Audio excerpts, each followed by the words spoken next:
Hello दोस्तों, welcome back to my channel. अगर आपने अभी तक मेरे चैनल को सब्सक्राइब नहीं किया है तो जल्दी से मेरे चैनल को सब्सक्राइब कर दें। एपिसोड 16 की शुरुआत में चेंग याओ रिजेक्ट होने के कारण बहुत ज्यादा उदास होता है। इसके हाथ में जो अपनी चैंपियनशिप की ट्रॉफी होती है ये उसको भी नीचे फेंक देता है, जिसकी वजह से वो टूट जाती है। अब चेंग याओ बहुत गुस्से में घर वापस आता है। इसकी ये हालत देखकर तोंगशिन ग्रैंडमा ली से कहती है कि क्या आपको इसको जाकर चेक नहीं करना चाहिए। तो ग्रैंडमा ली कहती है कि ये अक्सर ही स्केटबोर्ड के दौरान गिर जाता है, मुझे अब इसकी आदत हो गई है। चेंग याओ गुस्से में अपने कपड़े पैक कर रहा होता है। पीटर ग्रैंडमा ली को पोएम पढ़कर सुना रहा होता है, जिसकी आवाज से ये इरिटेट हो जाता है। बाहर आकर पीटर को कहने लगता है कि तुम ये पढ़ना बंद करो, लेकिन पीटर भी इसको टीज करने के लिए बार बार यही पोएम पढ़ने लगता है। इसकी ये हालत देखकर ग्रैंडमा ली से कहती है कि आखिर तुम्हें क्या हो गया है। तो चेंग याओ कहता है कि ग्रैंडमा मुझे थोड़ा सा सुकून चाहिए, इसीलिए आप इससे कहीं ना कि ये पोएम को रीड ना करे। ये सुनकर पीटर कहने लगता है कि क्या आपको किसी ने रिजेक्ट तो नहीं कर दिया। अब ग्रैंडमा भी यही सवाल चेंग याओ से पूछते हैं तो चेंग याओ कहता है कि नहीं, ऐसा कुछ भी नहीं हुआ मेरे साथ। इसकी हालत देखकर ये सारे ही हंसने लगते हैं और पीटर चेंग याओ से कहता है कि आंट लिनशी सिर्फ मेरे डैड को ही चुनेंगी। ये कहकर पीटर ये पोएम पढ़ते हुए पूरे घर में भागने लगता है और चेंग याओ भी इसका पीछा करने लगता है, लेकिन पीटर को पकड़ने के चक्कर में चेंग याओ फिर से नीचे गिर जाता है। तोंगशिन चेंग याओ को देखने के लिए आती है। ये इसकी मदद कर रही होती है उठने में, लेकिन चेंग याओ कहता है कि मैं खुद ही उठ जाऊंगा। तोंगशिन इसकी हालत को देखकर कहने लगती है कि मुझे एम्बुलेंस को कॉल करनी चाहिए। ग्रैंडमा इससे कहती है कि अगर तुम्हारी कोई हड्डी टूट गई है तो तुम्हें चेक करवाना चाहिए, लेकिन चेंग याओ कहते हैं कि इसकी कोई जरूरत नहीं है और ये कहता है वो ये अपने रूम में चला जाता है। और कुछ देर बाद चेंग याओ अपना सारा सामान लेकर रूम से बाहर आता है तो ग्रैंडमा ली इसको कहती है कि तुम क्या कर रहे हो। तो चेंग याओ कहता है कि मैं यहाँ से शिफ्ट हो रहा हूँ। ग्रैंडमा ली कहती है कि मैं अभी लिंची को कॉल करती हूँ। तो चेंग याओ कहता है कि आप उसको कॉल नहीं कर सकती। ये कहकर चेंग याओ यहाँ से चला जाता है। तोंगशिन ग्रैंडमा ली से कहती है कि मुझे इसका पीछा करना होगा क्योंकि इसका हॉस्पिटल जाना बहुत ही ज्यादा जरूरी है। तो ग्रैंडमा ली कहती है कि तुम्हारा शुक्रिया ये सब करने के लिए। अब तोंगशिन जल्दी से पीटर को लेकर यहाँ से चली जाती है। अब चेंग याओ बहुत मुश्किल से चल रहा होता है। साथ ही यहाँ पर तोंगशिन आ जाती है जिसको कहती है कि तुम गाड़ी में आकर बैठ जाओ, मैं तुम्हें हॉस्पिटल ले जाती हूँ। लेकिन चेंग याओ कहते हैं कि मैंने कहा ना कि मुझे हॉस्पिटल जाने की जरूरत नहीं है। तोंगशिन कहती है कि फिर तुम जहाँ पर भी जाना चाहते हो मैं तुम्हें राइड दे देती हूँ। ये सुनकर चेंग याओ अपने फोन में बिजी हो जाता है। पीटर चेंग याओ के फोन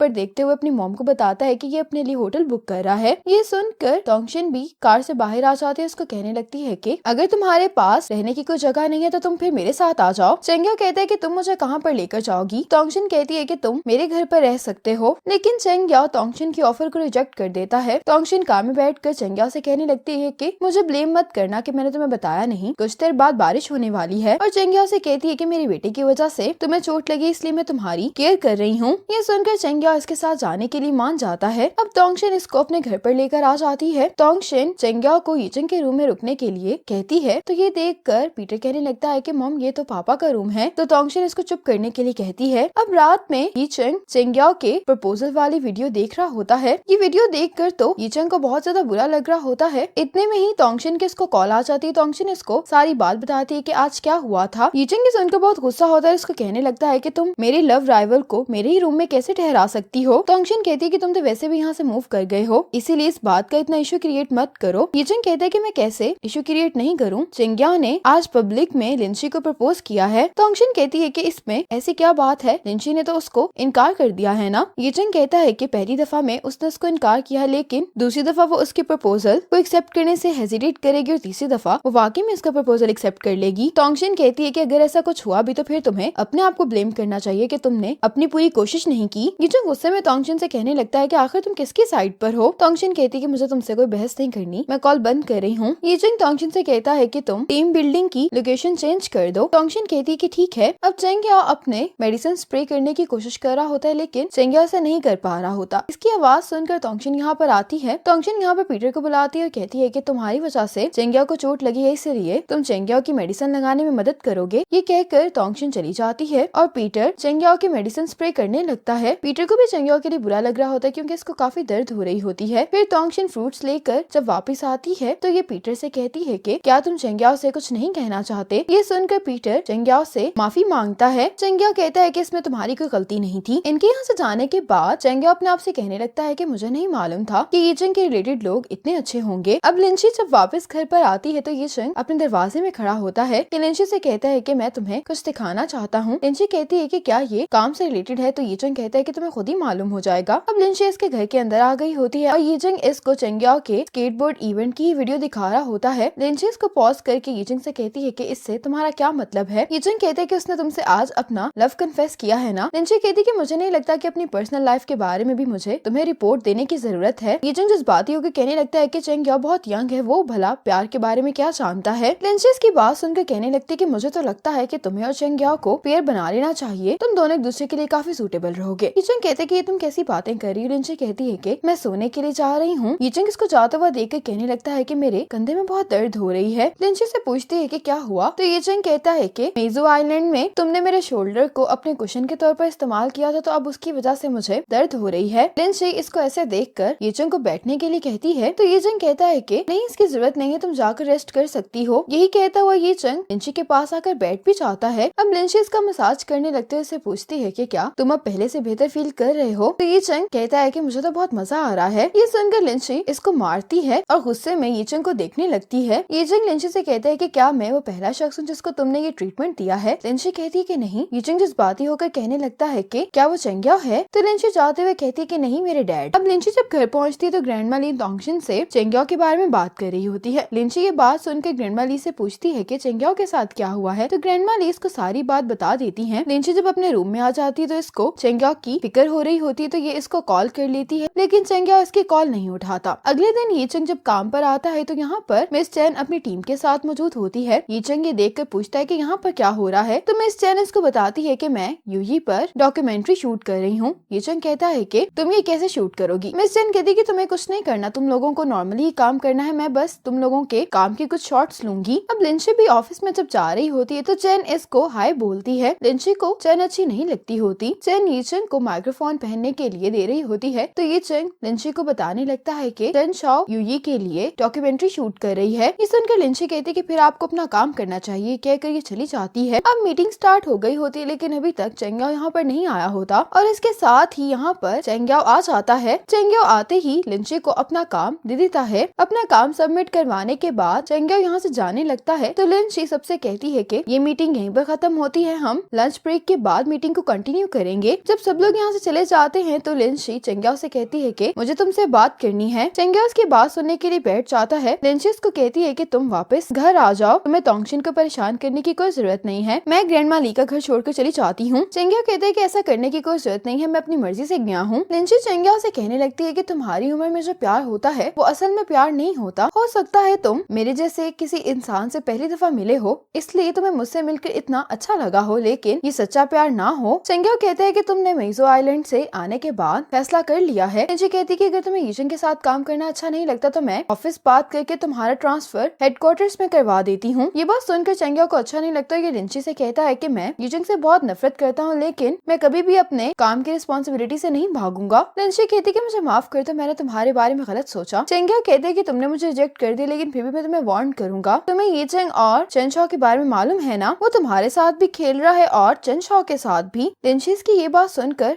मुस्कुराने लगती है। लिंशी कहती है कि चेन शाओ हमेशा से ही यीचंग को पसंद करती है। चेंग्याओ कहते हैं कि तुम्हें इनके बारे में मालूम है, तो लिंशी इसको बताती है कि यीचंग कॉलेज के टाइम में पूरे डिपार्टमेंट का क्रश था और यीचंग की तरह चेन शाओ भी बहुत फेमस थी। उस टाइम पर तो मैंने चेन शाओ को मौका नहीं दिया था, लेकिन अगर अब वो दोनों कपल बन भी जाए तो मुझे लगता है कि वो दोनों साथ में अच्छे लगेंगे। चेंग्याओ कहते हैं कि क्या तुम्हें बिल्कुल भी दुख नहीं होगा, तो लिंशी कहती है कि मुझे क्यों दुख होगा। चेंग्याओ कहता है कि तुम भी बस ये बात एडमिट नहीं करना चाहती। ये कहते हुए ये अपनी स्टिक उठाने लगता है, लेकिन चेंग्याओ गिरने लगता है और लिंशी भी इसकी उठने में मदद कर रही होती है। इन दोनों को साथ में यीचंग बाहर से देख लेता है और ये गुस्से में विंडो नॉक करके लिंशी को बाहर आने के लिए कहता है। यीचंग लिंशी को अपने ऑफिस में ले आता है और ये लिंशी से माइक्रोफोन पहनाने के लिए कहता है। लिंशी कहती है कि मुझे ये लगाना नहीं आता, तो यीचंग कहते कि क्या तुम इतना आसान सा काम भी नहीं कर सकती। ये सुनकर लिंशी यीचंग के माइक्रोफोन लगाने लगती है, तो यीचंग कहता है कि वो लड़का होने के बावजूद सही से चल भी नहीं सकता और उसको तुम्हारी मदद की जरूरत है। तो लिंशी कहती है कि वो मेरी वजह से गिरा था, तो अगर मैंने उसकी मदद कर भी दी तो इसमें क्या गलत है। यीचंग कहते कि मैंने तुम्हें बताया भी था कि स्केटबोर्डर्स बुरे होते हैं। लिंशी को ये बात सुनकर गुस्सा आ जाता है और ये यीचंग को माइक्रोफोन देते हुए कहती है कि तुम चेन शाओ से ही कहो कि वो तुम्हारे लिए इसको फिक्स कर दे। ये कहकर लिंशी जाने लगती है, लेकिन यीचंग इसको रोकता है और पूछता है कि क्या तुम जेलस हो। लिंशी कहती है कि तुम ज्यादा सोच रहे हो। साथ ही यहाँ पर चेन शाओ भी आ जाती है, जो यीचंग से पूछती है कि क्या तुम तैयार हो। ये सुनने के बाद लिंशी गुस्से में यहाँ से चली जाती है। चेन शाओ यीचंग से कहती है कि मैं तुम्हारी मदद कर देती हूँ माइक्रोफोन लगाने में, लेकिन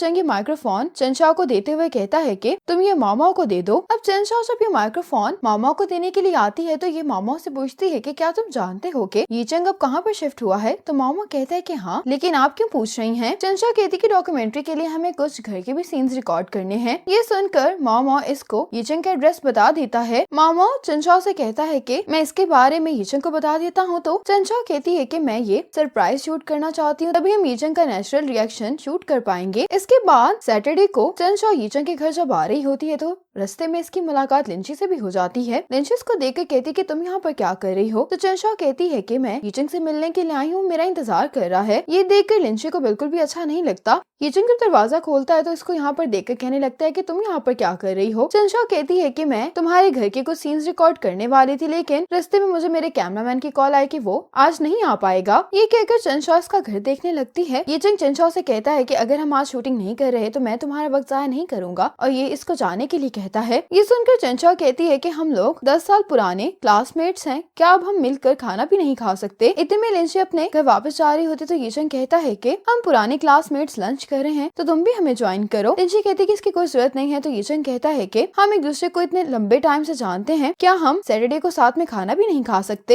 ये कहते हुए ये चंशा से कहता है कि मैं ठीक कह रहा हूँ ना। अब चंशा भी बाहर आ जाती है और लिंची को साथ में खाना खाने के लिए इनवाइट करती है। अब लिंची भी इनके साथ लंच करने के लिए आ जाती है। अब चंशा जानबूझकर यीचंग से कहती है कि तुम कॉलेज के टाइम में अक्सर मेरे घर डिनर के लिए आया करते थे। तो यीचंग कहता है कि मेरे साथ जाओ और लीजन भी होता था। अब चंशा जो एक डिश लेकर आई होती है वो इनके कॉलेज के करीब जो रेस्टोरेंट होता है उसकी होती है, और लिंची खाते पहचान जाती है कि ये कहाँ से आई है। ये यीचंग को बताती है कि जो वापस आ गया और वो हमारा शुक्रिया अदा करना चाहता है कि उस टाइम पर हम दोनों उसके लिए कस्टमर्स लेकर आए थे। तो यीचंग कहता है कि हम दोनों अकेले नहीं थे, हमारे साथ क्लब के और 10 लोग भी थे। अब चंशा जानबूझकर लिंची को अपनी सू और यीचंग की एक फोटो दिखाती है और कहने लगती है कि सू ने अपने रेस्टोरेंट में इसी पिक्चर के बाद उसने अपने रेस्टोरेंट में लवर वॉल बनाई थी। अब लिंची तो इसकी बातें सुनकर बहुत ज्यादा इरिटेट हो गई होती है तो ये यहाँ से चली जाती है। यीचंग भी गुस्से में चंशा से कहता है कि तुम्हें ये सब कुछ उसके सामने कहने की क्या जरूरत थी? चंशा कहती है कि हम तो ऐसे ही बात कर रहे थे। तो यीचंग कहते हैं कि तुम जानती हो कि मेरे